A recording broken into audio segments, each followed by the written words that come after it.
नमस्कार बच्चों, primary education में एक बार फिर से आप सभी लोगों का स्वागत है। आज हम अंकुर अभ्यास पुस्तिका पर्यावरण अध्ययन कक्षा 4 इस अभ्यास पुस्तिका के अभ्यास प्रश्नों को आज हम हल करेंगे। दोस्तों, यदि आपको हमारी वीडियो अच्छी लगे, हमारी वीडियो आपके सिलेबस की हो तो प्लीज़ हमारे चैनल को लाइक कीजिएगा, शेयर कीजिएगा अपने दोस्तों के साथ, सब्सक्राइब कीजिएगा और साथ ही बेल आइकन को प्रेस करना ना भूलिएगा, क्योंकि इससे आने वाले वीडियो के नोटिफिकेशन आपको समय समय पर मिलते रहेंगे। आइए दोस्तों, समय बर्बाद ना करते हुए हम वीडियो को शुरू करते हैं। आज हम पाठ 23 पोचमपल्ली पाठ इस पाठ के अभ्यास प्रश्नों को आज हम हल करेंगे। इसमें हम सबसे पहले अभ्यास क्रमांक फर्स्ट देखेंगे। अभ्यास क्रमांक फर्स्ट में आपको एक चित्र दिखाई दे रहा है। इसमें एक औरत है और एक आदमी है। यह आदमी मिट्टी के बर्तन बना रहा है और ये औरत मिट्टी के बर्तनों के ऊपर क्या कर रही है, पेंटिंग कर रही है। तो अब हम उनके प्रश्नों का उत्तर देखेंगे। इसमें प्रश्न नंबर पहला दिया गया, चित्र देखकर बताइए औरत क्या कर रही थी। तो उत्तर क्या आएगा, पेंटिंग। प्रश्न नंबर दूसरा है, आदमी क्या कर रहा है। तो उत्तर आएगा, मिट्टी के बर्तन बना रहा है। अगला प्रश्न है, वाणी और प्रसाद का गांव किस राज्य में है। तो वाणी और प्रसाद का गांव तेलंगाना राज्य में है। दूसरा प्रश्न है, इस गांव का क्या नाम है। तो इस गांव का नाम है मुक्तापुर है। तीसरा प्रश्न दिया गया है, इस गांव के सभी लोग क्या काम करते हैं। तो उत्तर आएगा, बुनाई का काम करते हैं, बुनकर है ये लोग। उसके बाद में अगला प्रश्न दिया गया है, वाणी और प्रसाद के अम्मा और अप्पा ने बुनाई की कला कहाँ से सीखी। तो उत्तर आ जाएगी, परिवार के बड़ों से, यानी कि एक पारंपरिक उनका व्यवसाय है। उनके पहले उनके पापा मम्मी ये कार्य करते थे, उसके बाद में वो उनके बच्चे करने लगे और उनके बच्चों के बाद में उनके खुद के बच्चे भी यही कार्य में आगे बढ़ेंगे। इस कला को पोचमपल्ली क्यों कहा जाता है, क्योंकि यह जो बुनकर जो होते हैं, ये बुनकर परिवार पोचमपल्ली के कस्बे के पास में रहते हैं और ये सभी बुनकरों का काम करते हैं, इसलिए इनको पोचमपल्ली के नाम से जाना जाता है। क्या वाणी और प्रसाद इस कला को सीख पाएंगे।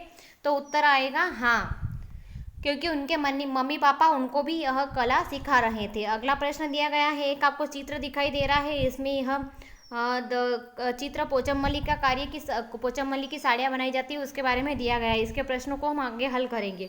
इसमें दिया गया है प्रश्न नंबर पहला, दिए गए चित्र को देखकर पोचमपल्ली साड़ी बनाने के तरीके क्रमशः लिखिए। सबसे पहले उसने क्या करा, इस चित्र में ये बताया गया है कि सबसे पहले धागे की लड़ियाँ बनाते हैं, दूसरे में लड़ियों को उबलते हुए पानी में डालते हैं, तीसरा है धागों को सुंदर रंगों से रंगते हैं, चौथा है उनकी गट्ठी बनाते हैं। पहले धागों को रंगों से रंग देते हैं और उसके बाद में उसका गट्ठा बनाया जाता है।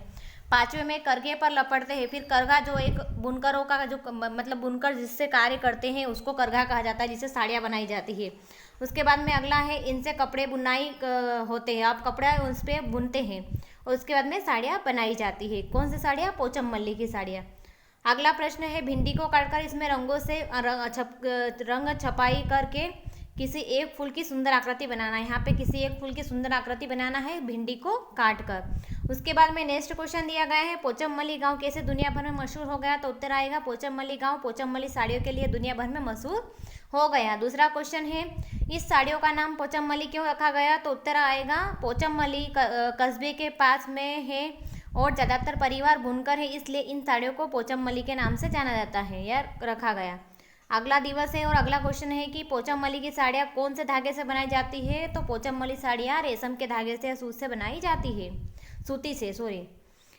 दूसरा प्रश्न है, क्या बुनाई में बच्चों को भी मदद करनी चाहिए। तो उत्तर आएगा हाँ, हर कार्य में बच्चों की मदद करना चाहिए, तो बुनाई में भी करना चाहिए। अगला प्रश्न है, पोचमपल्ली बुनाई की कला खतरे में क्यों पड़ रही है। तो उत्तर, क्योंकि इसमें कड़ी मेहनत करनी पड़ती है और सही दाम नहीं मिल पाते हैं। बुनकर लोगों को अपनी मेहनत के पैसे कम मिलते हैं और जो खरीदार रहते हैं वो अधिक दामों में, दुकानदार अधिक दामों में साड़ियों को बेचते हैं, लेकिन बुनकरों को पैसे कम देते हैं। इस वजह से उनको क्या होता है, बुनाई छोड़कर कहाँ जा रहे हैं, और शहरों में जा रहे हैं दूसरी जगह काम की तलाश में, इसलिए पोचमपल्ली जो बुनाई है बुनाई की कला खतरे में पड़ी हुई है। दूसरा प्रश्न है, पोचमपल्ली गांव के लोग बड़े शहरों में क्यों जा रहे हैं। तो उत्तर आएगा, क्योंकि बुनकरों को साड़ी का बहुत कम पैसा मिलता है। अगला प्रश्न दिया गया है, ऐसे परंपरागत व्यवसाय बताइए जिनसे किसी कला का काम परिवार के सभी लोग मिलकर करते हैं। तो खेती है, कालीन बनाना है, बुनाई का कार्य है, परिवार के सभी लोग मिलकर करते हैं।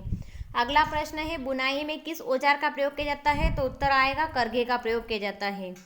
उसके बाद में नेक्स्ट क्वेश्चन दिया है चौथे दिवस में, किन व्यवसायों को परंपरागत व्यवसाय कहते हैं? तो उत्तर आएगा वे व्यवसाय जो घर में ही सीखे जाते हैं और घर के सदस्यों के द्वारा सिखाए जाते हैं और घर के सभी सदस्य मिलकर कार्य करते हैं, उन बड़ों से सीखते हैं, उनको परंपरागत व्यवसाय कहते हैं। दूसरा क्वेश्चन है, कारीगर के हाथ द्वारा बनाए गए वस्त्र मशीन द्वारा बनाए गए वस्त्रों की अपेक्षा महंगे क्यों होते हैं?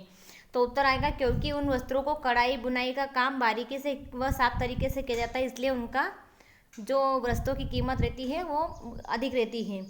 अगला प्रश्न है, यदि वाणी और प्रसाद के अम्मा और अप्पा पोचमपल्ली साड़ी बनाने के काम अपने परिवार के सदस्यों को न सिखाए तो क्या होगा? तो यह व्यवसाय धीरे धीरे समाप्त हो जाएगा।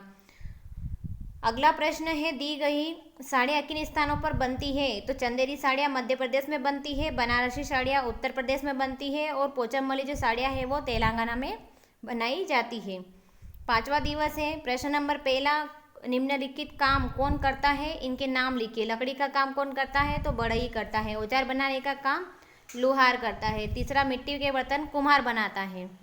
अगला प्रश्न है, लकड़ी के काम में कौन से औजार का प्रयोग किया जाता है? तो आरी और पेचकस और स्क्रू वगैरह कसने के लिए पेचकस का और आरी काटने के लिए प्रयोग किए जाते हैं। उसके बाद में अगला प्रश्न है, लकड़ी में कौन कौन से वस्तुएं बनाई जाती है? तो मेज, कुर्सी, हल, बैलगाड़ी, खिलौने, हाकी, दरवाजे और खिड़कियां लकड़ी से बनाए जाते हैं। अगला प्रश्न है, भारत में निम्नलिखित प्रसिद्ध कलाएं कहाँ की है? नाम लिखिए। मधुबनी पेंटिंग कहाँ की है? तो बिहार की है। नंबर 2 है, कश्मीरी कढ़ाई जम्मू कश्मीर की है। तीसरा है, माहेश्वरी साड़ियाँ तो मध्य प्रदेश में महेश्वर की है।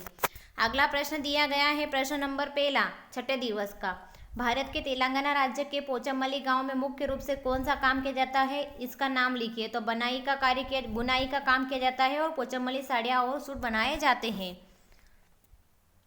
अगला प्रश्न है, प्रश्न नंबर 2, कपड़ों पर विभिन्न रंगों की आकृति कैसे बनाते हैं? तो काष्ठ के ठप्पे, धातु की प्लेट, रोलर से कपड़े के ऊपर छपाई की जाती है। प्रश्न नंबर 3 है, वाणी और प्रसाद के अम्मा अप्पा कौन सी साड़ी बनाते थे? तो पोचमपल्ली साड़ियाँ बनाते थे। चौथा प्रश्न है, साड़ी बनाने में कौन कौन से धागों का प्रयोग होता है? तो साड़ी बनाने में रेशमी और सूती धागों का प्रयोग होता है। अगला प्रश्न है, पोचमपल्ली कला को आगे बढ़ाने के लिए क्या उपाय किया जाना चाहिए? तो उत्तर आएगा बुनाई का कार्य सीखना और सिखाना चाहिए। अगला प्रश्न दिया गया है, आपके आसपास होने वाले लोगों के कामों के बारे में पता करके लिखे। तो जैसे सिलाई का कार्य, खेती, लोहार का कार्य, कुम्हार के मिट्टी के बर्तन बनाने का कार्य आदि हमारे आसपास किए जाते हैं। अगला प्रश्न दिया गया है, अपने घर या आसपास रहने वाले कोई भी एक परंपरागत व्यवसाय करने वाले व्यक्ति की जानकारी दिए गए बिंदु के आधार पर लिखिए। नंबर 1 है, काम करने वाली व्यक्ति का नाम, तो लक्ष्मण आएगा। नंबर 2 है, कौन सा काम करता है और उस कार्य में या कला का नाम बताइए, तो खेती करता है। नंबर 3 है, उसने यह काम कहाँ से सीखा है? तो उनके पिताजी से सीखा है। नंबर 4 है, इसमें उपयोग होने वाले औजारों व सामग्री का नाम लिखना, तो हल, बैलगाड़ी प्रयोग किए जाते हैं। नंबर 5 है, परिवार और कौन से सदस्य इस काम को करते हैं? तो उनकी पत्नी उनकी सहायता करती है। नंबर 6 है, इस व्यवसाय की मासिक आय कितनी है? तो 20,000 रुपये महीना है। अगला क्वेश्चन है, क्या इसकी आय इसकी परिवार का भरण पोषण होता है? तो हाँ। 8वां प्रश्न है, क्या उनके बच्चे भी इस काम और कला को सीख रहे हैं? तो हाँ।